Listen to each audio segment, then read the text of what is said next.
You ask Tiger to solve. This deals with linear equations with one unknown. The final result is t equals 6.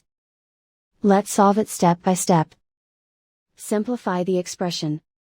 Find the greatest common factor of the numerator and denominator. Factor out and cancel the greatest common factor. Swap sides.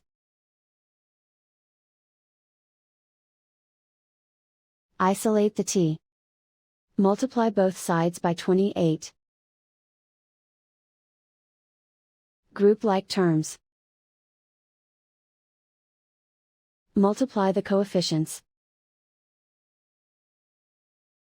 Simplify the fraction.